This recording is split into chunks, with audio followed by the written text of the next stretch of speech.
Welcome to Connect Euclid, a show designed to communicate the progresses and challenges of the city of Euclid and the Euclid City Schools. I'm here with Mayor Bill Cervenik and Superintendent Keith Bell. Gentlemen, welcome. Hi, Audrey. Happy summer. Happy summer is right. Yes, absolutely. Oh, great. We've had such a beautiful summer. And it will continue. After this past winter, we deserve all the nice days we're going to get. Feeling good about no snow days. There's no snow days during the summer, Feeling right? real good about that. Yes. Well, that's awesome. So we ended the school year with graduation at the Wolstein Center. Can you tell me a little bit about that? Sure. I'm very, very excited and happy for our kids. And just to give you a little bit of data, we had 330 students that graduated on June 4th. And 78% of those students are going to be moving on to post-secondary education, which I'm very, very happy with. And they received over $3.3 million in scholarship money, Mayor, which I think is outstanding. So I think what it does is it reflects the quality of our graduates. It reflects the instruction that they received throughout their entire education, not just the high school. And I think sometimes people make the assumption that it just comes from the high school. Not that our high school teachers don't do a great job, but it was a collection of not only high school, but middle school and elementary. Everyone played a role in the success of our students, and so real happy about that. And we wish them great things as they move forward. So you get $3.3 million in scholarships. That's tremendous. And it also represents over 50 colleges and universities, and which is outstanding. So our students will be sprinkled throughout the entire state and nation and representing Euclid. Well, that's good. I know when we have the mayor's breakfast, I always tell them that when you leave here, you are representing your city and your schools. Absolutely. And that we expect great things from them, and I'm sure we will. Yes. Sure we will. Yes. So outstanding. That's fantastic. Mr. Bell, I know that we've talked before about improving student behavior, and I know that's a concern of the cities and it's a concern of the schools. According to some of the data that you guys have shown, discipline has been sincerely reduced. Yeah, and let me just tell you that the effort has been a collaborative effort. It started with a vision, but it's been a collective effort between the city and myself and our staff. And so I'm really happy to talk about it because I think it shows what happens when you allow the people who are on the ground to actually lead the initiative, and that's really what's happened with us. Just to give you a little bit of statistically what has happened, we've had the lowest number of discipline interventions in the last 3 years, this past school year. 5 of our 7 schools decreased their discipline during the year. We had an 8.5 increase of discipline overall throughout the district, 16% reduction at the high school, a 24% reduction in suspensions, a 13% decrease in the number of in-school suspensions. And this number, I think, is reflective of what that really means. We were able to decrease the number of lost instructional days by 383. Wow. And so what that tells us is that rather than dealing with behavior and all of that, that we have kids in class and doing what they need to do. So those are all positives. And so the effort started a year ago. It really started when I first came. The mayor and I talked about what the issues were, and while I was out on the levy campaign, I heard over and over again from our residents that we as a school district needed to address behavior. And so we took that very seriously. I needed to understand the landscape and understand the culture and understand what some of the issues were to try to look at what I thought we needed to do from a visionary perspective in trying to attack the problem. And I was able to do that in a year with some support from the city, and we really had a lot of good conversation. And we have a concept that we implemented a year ago, which deals with recognizing students for doing the right things, and with the basic understanding that the more you recognize kids and reward them for doing the right things, the more that behavior is repeated, and what they do then is drown out some of the kids who aren't doing the right things. And so we started to do that. We started to do that not only with the school year, we started with our convocation, recognizing teachers who had been here, recognizing changing the attitude and culture and changing the atmosphere of our entire district. And again, I want to be real clear that started with our teachers. They're the ones that developed the teams. They came back from a national conference that we'll be attending here in a couple of weeks and put this all together and went back to their respective buildings and made things happen. And so kids really appreciated the fact that they got the attention for doing the right things. And so often, a lot of our kids were doing what they were supposed to do, but there was never any acknowledgement for it. So that behavior may or may not have been repeated. They were able to understand and appreciate the fact that their staff members recognized them coming to class, doing the right things, saying please and thank you. All the things that you'd want to have happen were being recognized in the school buildings. And so as a result of it, kids didn't want to misbehave quite as often because the people who were recognizing them were people who they looked up to. And so we still have a lot of work to do. By no means have we got it solved. It's an ongoing process, but we feel real good regarding our first year. And we feel like we've got a plan in place that can address what we need to address, which ultimately will help us with student achievement because I said it when I was a high school principal, if you can get kids to behave and do what they need to do, there's nothing else for them to do in a class but go to class. And they back into an education. There's nothing, if everyone's doing what they're supposed to do, then there's really no reason to not be educated. And so we want to create more atmospheres like that. So I give our teachers a lot of credit and for all of the work that they've done and really appreciate the support from the city because we did some things on faith and trust and we were able to see some results. So real pleased with that. And Keith, you mentioned you had about a 14% decrease at the high school of discipline referrals, but there was a significantly higher decrease, probably close to 45% of incidents where the police department needed any intervention whatsoever.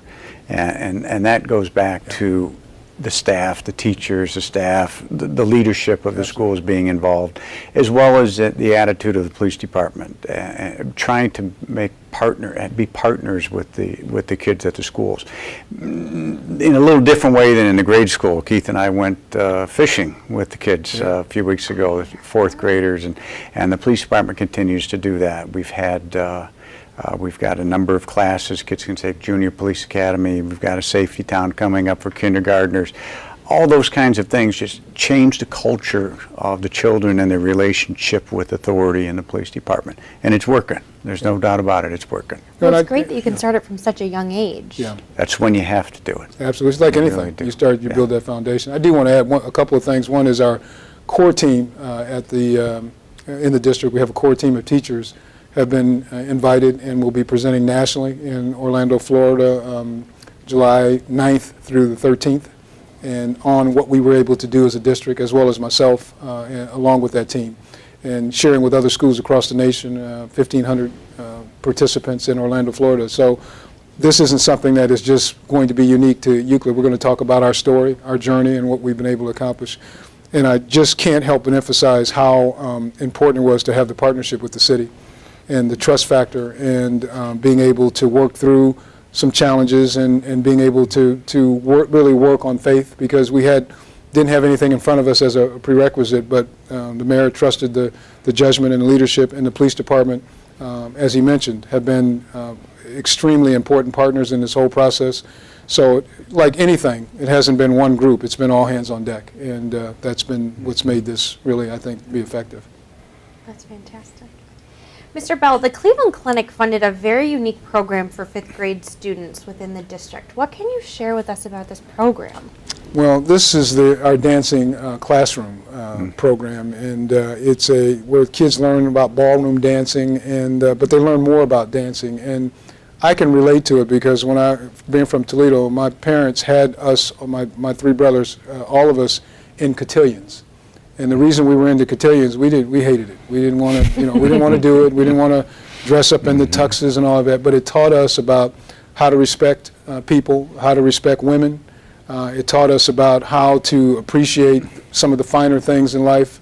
It taught us about etiquette and what we needed to say and all of those kinds of things. And it also helped to build our self-esteem and separate us from some of the other activities that people may have been involved in. And so that's what really occurs with the dancing classrooms. It gives them an opportunity to understand about what it means to be a gentleman and what it means to be a lady, how to treat ladies. It teaches them about discipline. You have to be able to master the steps and be able to do what you need to do. My brothers and I, we didn't like any of that either. We had to practice at home, and all that. And, some of our friends thought, we were uncool because that's what we were doing. But it was really helping us for beyond our years and being able to understand. And it really helped us to understand about people. So I'm really happy with that. And some of the statistical data, all 4 of our elementary schools, they competed in the Colors of the Rainbow team match, which semifinals, and Chardon Hills, Bluestone, and Shoreview went on to the grand finals, and Shoreview won a silver, and Chardon Hills and Bluestone took home the bronze. So that's good. The students not only participated and learned and were able to understand the importance of some of the things I described, but they also competed. It became competitive, and when you throw it out there and make it competitive, the kids, they forget the dancing, they just want to win. So they went out and did a great job. So I'm very, very proud of them, and very proud of the staff members behind them and the leadership for making this happen, and the partnership itself, because this wouldn't happen. Again, it's another example of how things happen when people work together and we're all working for the same cause, and the clinic has been a great partner of ours, and so we appreciate their support and what they were able to do with this. So I'm really happy with everything. And someone may say, well, what does that have to do with the ABCs, the teamwork building, the working together, getting pride in your school? That gets translated from some program like this into the classroom as well, and I think that's where we see performance increasing in our schools. I think the thing, and that's a great point, I think the thing sometimes that people miss is that you can't just build academic discipline and just leave it academically. You have to have it in all walks of life. So whether you play a sport, whether it's dancing, classroom, whatever it is that you're doing, checkers, whatever, that there's a discipline involved with it. And what I think this does for our kids is reinforce the fact that if you're going to do something well, that you need to be disciplined in it. You need to work at it and do what you need to do, which we think will transfer into a classroom to support some of the things that we're trying to do there. So I think that's a great point. And that's a behavior increaser as Absolutely. well. That's going to, teaching them how to be ladies and gentlemen. Yeah, that's it's hard fantastic. it's harder to misbehave when you know about please and thank you, and you know about this lady who you need to respect, and all of a sudden you start thinking about some of the other things. You almost check yourself, and so that's kind of what we hope happens through that whole process. There's no saying I didn't know better. Absolutely. When you go this No way. excuses. They know better. Absolutely. They know better. Yeah. That's great. Mr. Bell, all 4 of your elementary schools learned how to pay it forward this year. They worked really hard on a couple different things. What can you tell me about that? Well, we've got the summer where our schools learn how to really understand about people in need, because they collected money. They did a lot of things to help people who were in need. And sometimes what happens is that you look at your own circumstances and you forget others. And so I really appreciate the fact that our students were able to look at what other folks are doing and really provide some needs. So in some specific ways, what they did was we had collected $1,600 for the Juvenile Diabetes Foundation. Bluestone raised over $1,200 for leukemia. Arbor students have artwork that's on display at Guy's Pizza. We've got a lot of different things that are going on. We have the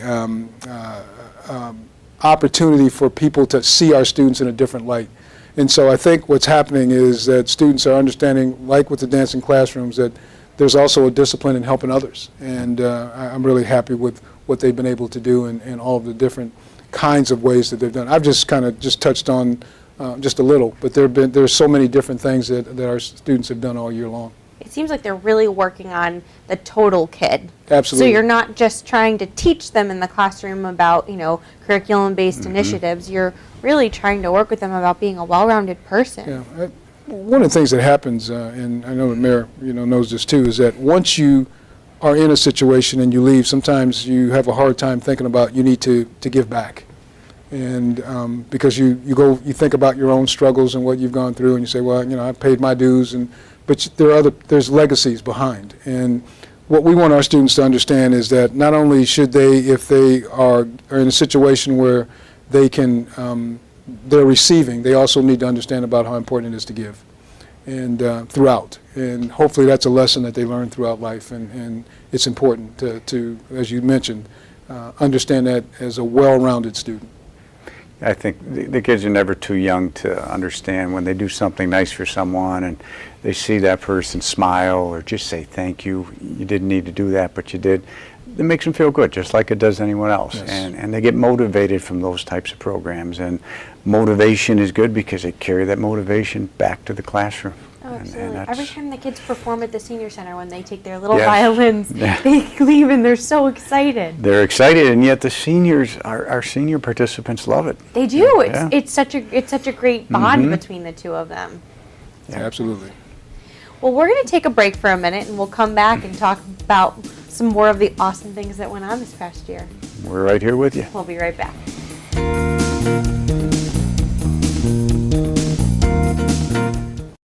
I'm starving. What's for breakfast? Guten Tag! Johannes, Franz! I bring you arts-enriched Raisinblums, fortified with increased test scores and creative problem-solving skills. It's good! And good for you. Bobby? Susie? Don't worry, that's just the power of the arts! Feed your kids the arts. For 10 simple ways to learn how, visit americansforthearts.org. Do you like this top? So gay. Really? Yeah, it's totally gay. You know, you really shouldn't say that. What if every time something was bad, everybody said, oh, that's so girl wearing a skirt as a top? Oh, you are. Those are cute jeans, though. When you say that's so gay, do you realize what you say? Knock it off.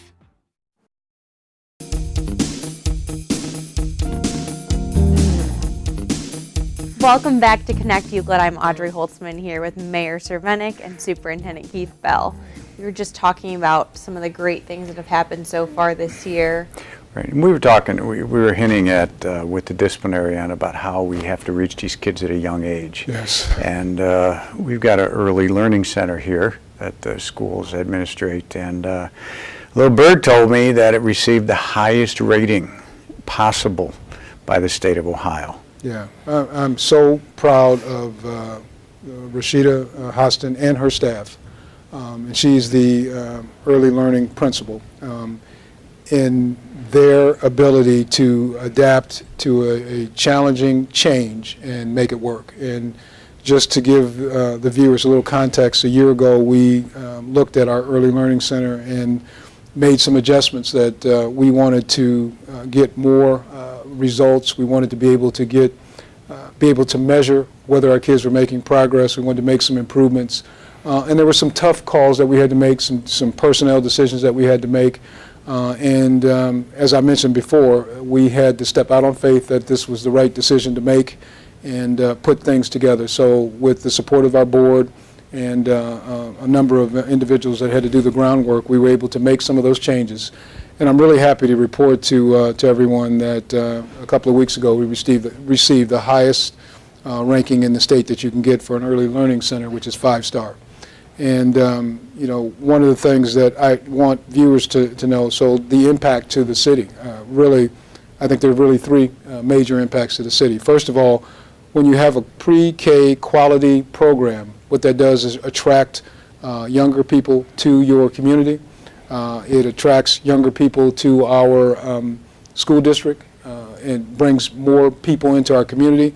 And what we've been able to see is our kindergarten numbers are up and our enrollment is up. And so having a quality pre-K program will help us to sustain and be able to help not only school district but also help the community in having the quality of people coming into our community. I think the second thing that's important here is the fact that of those students that we had in our pre-K program, 83% of them are kindergarten ready. One of the issues that we've had before is that our kids come in behind.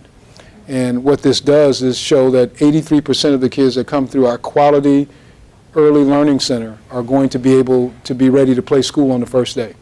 and we lose kids. And part of our achievement issues are the fact that our kids come in so far behind that we can get 1, 2, sometimes 3 years worth of growth, and it's not enough. So by getting them ready earlier, getting them prepared for school, understanding alliteration, understanding their numbers, understanding how to receive instruction is huge. And so that's going to enhance not only the school district but also enhance the city. And I think the third component is the fact that there's sometimes an assumption that we as leaders don't listen. I listen to the community. The community shared with me oftentimes regarding how important it was, and the President's initiative is a clear indication of how important it is to really start to focus on early child care, early learning, and the importance of that in moving our kids forward. And so we listened. And our attempt at, or our decisions to make the changes we made was an attempt to take what we had heard and apply it and make it into a quality program. So again, I just can't be more happy for the district, but I'm really happy for that staff. They had to do the work. That's a lot of work, yeah, too, I can right? sit here and talk about it and all that, and we had to make some tough decisions, but when push came to shove, the teachers had to do the work. So I give them all of the credit. I give the leadership all of the credit. They fulfilled the vision. Vision is nothing unless you have people that are willing to fulfill it and willing to do what they needed to do. And I'm really happy for our kids. I know that when they leave there, they've got quality instruction, and they're going to have a really good chance of being able to be successful moving forward. I mean, it's got to be really tough if a child comes into kindergarten, they're not prepared to handle the coursework there. And, yeah, it's tough for them, and it's tough for the teachers. And if they're leaving an institution that is rated 5-star, Yes. that just has to be a relief Yes. for the parents, for the kids, for the staff. And I think you can actually, as we build on this, you actually see these kids really excel as they continue into elementary school. Absolutely. And, I go back to the behavior piece again. So if you have, 83% of your kids ready for school, then they're going to be probably 83% of the kids who probably, as they move through, won't be getting into trouble because they understand the importance of education. They got it at an early age. They understand that discipline, and they've got that focus at an early age. And the more kids we can get doing that, then I think the better off we're going to be. So very, very happy. But again, the credit goes to the teachers and it goes to the leadership. And I got to believe at that age there's a lot of parental participation. Yes. And to encourage that a year early or a couple years early has to carry on as they go through elementary, middle school, and high school. Absolutely. Because we all know how important it is for parents to be involved in their kids' education. So that's good. Lots of good news. Very good Such news. great news. Well, for our residents in Euclid who have a child that will be 5 years old by August 1st of 2014, you can call 216-797-2933 to register or to set up your appointment to register your child for kindergarten. We're really excited for that beginning of school in August. Right, Mr. Bell? That's right. We're excited. And for those that can, there's Safety Town. It gets filled up quickly, so please, you can call 289-2700, extension 3667. Ed Bonchak is our Euclid Police Community Specialist. The cost is $10. It's for those going into kindergarten. All sorts of good tips for kids. Safety, stranger danger programs, fire safety, teaching them about 911. Unfortunately, we do need to teach them what to do if they see a gun in any situation.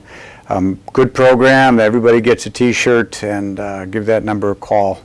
And it's a great program. That's great. Now, the food service department for the Euclid City Schools is feeding students that are under the age of 18 breakfast and lunch all summer, right? That's That's what I heard. And where's the funding from that coming? Or Well, it's a federally funded Okay. program, and we've got 7 locations that we're feeding children. I want to make sure I have these all accurate. At the high school, Euclid High School, Arbor Elementary, Shore Cultural Center, Euclid Sports Plant, Victory Camp at Euclid Square Mall, Le Paray Early Learning and Training Center, and Ready, Set, Grow at the Presbyterian Church. And so all of the locations were strategically selected to be able to try to get to as many people as we possibly could. And so did a pretty good job of covering the whole community. That's good. Yeah, and it was a collaborative. Again, we worked through the recreation department, worked through other individuals to try to make that happen. So real happy about that. And again, it's another opportunity for us to give back to the community, and that's what we want to continue to do. And the only stipulation for eating, I think, is that they have to eat on site. The Yes. meal must be Okay. consumed on site. Yes. Nothing to go, huh? No, No drive-throughs. No packages to go, No. unfortunately. No a la cartes. Unfortunately. And it's good because, unfortunately, for so many people, they need this, and if it can be provided to them, I think it's great that the school system is providing that opportunity. Absolutely. I think it's very good. It's great for parents too. If parents aren't home and they work during the day and they have, a kid that lives near, you can run up there and grab a hot lunch. Yeah, that's good. So, anything else? What else is going on this summer?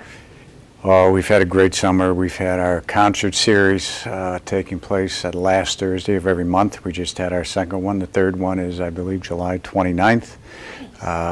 We had the Wind Festival, and Wind Festival attracted over 5,000 people, again, down at Sims Park.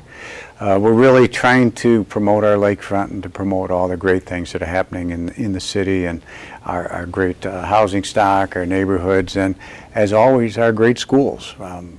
I've been saying lately is that we are just one of the best kept secrets in Cuyahoga County, that we're the hidden jewel, and we've got to get that word out. We've got to let people understand this is a phenomenal community, and we all work together, and there are great things happening, and they're going to continue to do so. That's fantastic.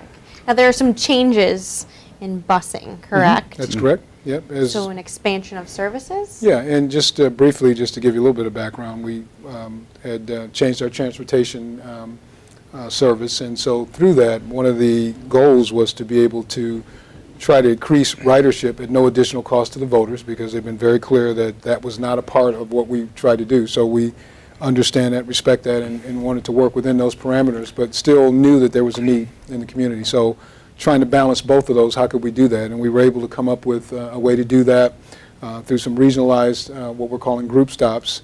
And what that does is it gives us an opportunity to increase our ridership beyond the state minimum. And so that's what will be occurring in August. And we also will be communicating to the public in July, here in, I think, about the next week or two, regarding what that looks like. And so, Yeah, what does a group stop? Well, what it means is that rather than under the current configuration of busing, they may stop at a house here and pick up one student or two and go to another location and pick up 2 or 3. We would be picking up more than that. We'd be picking up kids in a region, and depending on where they are, they would be picked up at that particular region. And what that does is it allows us to more efficiently run our bus lines. What had been happening is we had buses that would be idle, or they wouldn't be able to pick up because of the timing and all of that, which cost the district money. And so what we're trying to do is to streamline that to make it as efficient as we possibly can. So we've got some things that we're working through, but the ultimate goal is to, number one, communicate with the community early. We realize that we need to do a better job of that, and we will communicate and make sure people understand that, and then be able to provide our students the best opportunity to get to school, provided that parents are in a position to take advantage of that. And then the other piece that it doesn't have anything to do with the school district per se is the opportunity for those students who choose through the private company to be able to have high school busing. And that there's nothing that's connected with the school with that. It is something that is going on through the private company. So like a charter service? Yeah, they would offer that, and they will be providing details about what that would look like. So if people wanted that, and that was another thing that I'd heard, that we had kids that were in sports and doing certain things that could use that, and so for a small fee they would be able to do that. But that will all come from the private company. And so just trying to create more opportunities. Again, trying to stay within the parameters of what the expectations were from our tax-paying public, look at our budgetary parameters and staying within those, and being able to try to maintain the maximum amount of efficiency as we possibly can, with the ultimate goal to be off of the ballot as long as humanly possible. And so we're trying to do some of these things to make that happen. Yeah, it's got to be, could be a good relief for a lot of the students that do participate in athletics. I work with some people that they're running here and running there, there's soccer practice here, volleyball there, and they can't always make it. So this may be a very good alternative that they can get that charter service, for no better word, to and from school. It's a good option. So people can take it if you want to, fine. If you don't, that's fine. But at least the option's there. And so I think it's just our due diligence to support that. And again, that is not a school district initiative that's coming from the private company, but it is an opportunity for students to take advantage of that. Now, group stops will increase ridership up to about 1,000 students. Is that correct? Yeah, we would pick up could with this whole process, about an additional 1,000 students. Wow, that's great. Okay. At no additional cost. And that's what's key, as you no try and do additional these things, And so, people would be wondering, well, how can you do that and pick up more students? Well, because our buses are now more efficient. They're streamlined. The group stops allow us to not have buses sit idle. And idle buses cost us money. And so if they're not out picking up students, we still pay for that. This regionalized group initiative will allow us to take full advantage of our buses and to keep them running at maximum capacity, which then saves us money. Sounds good. Waiting to hear more about it. You said sometime middle of July? Yeah, I think in the next 2 weeks, I believe, the information will go out. We want to get it out as early as we can so people can look at it, and if they have questions, they can call us, and we'll be able to respond. One of the reasons we have this show is, again, communication. And I, as the mayor, get a lot of comments and thank yous for our Euclid Connect, our reverse 911, where we let people know about things going on and changes in scheduling for trash collections and that. And the Euclid schools, for their parents and students, you've got a pretty good reverse 911, for no better word, informational calling system as well. We get the calls at home about the high school and that, and it's good. We just heard, I think it was last night, that our marching band is going to be on TV or YouTube or something like that. Of course. We have a renowned marching Yes, band. we do now. I found that out last night. So they work as hard as any sports team. Yeah. I mean, and they're maybe harder. I think they do those because well, part of it is because it's year round. If it's not marching, it's concert season. I mean, I played in the band. I mean, I understand how that is, and if it's not concert season, it's parade season. If it's not parade season, it's marching season. It just continues to go on in cycles. So they really don't have an off time. I mean, their performance each and every year at the Memorial Day Parade, and also at the Veterans Ceremony when we honor the veterans there at the monument, playing some patriotic songs. And I appreciate it. I know the veterans do as well. And you can tell they enjoy doing it. And those kids give up a lot of time. Yes, they do. A lot of time. Speaking about communication, I know that Superintendent Bell has said that he would love to join neighborhood associations to talk about things going on in the school, any private community groups, and so people are urged to contact their council person and or myself, and you can email me at aholtzman@euclidschools.org to schedule your time with Mr. Bell. I know you really enjoy that one-on-one with people, to be able to share stuff with them. Yeah, and I think sometimes people think that, when you go out and do these things, that I'm expecting to hear all roses. I know that we have challenges. I understand that, and people, trust me, articulate that we have challenges. So I get it and understand it. But what it does is it resonates in me and gives me the ability to be able to know what we need to do. For example, when I look at buses and some of the other things, I get that because I'm able to get some honest feedback. So I don't expect anybody to pull any punches, and I don't expect anybody to sugarcoat anything. I'm just trying to be able to get some information, share with you what we're trying to do, how we're trying to address some of the concerns. If there are concerns out there that I'm not aware of, I need to be made aware of, that we can look at how we can develop a plan. And ultimately, the goal for me is to work through a collaborative solution where we work together to come up with a solution. It's not going to be just the school.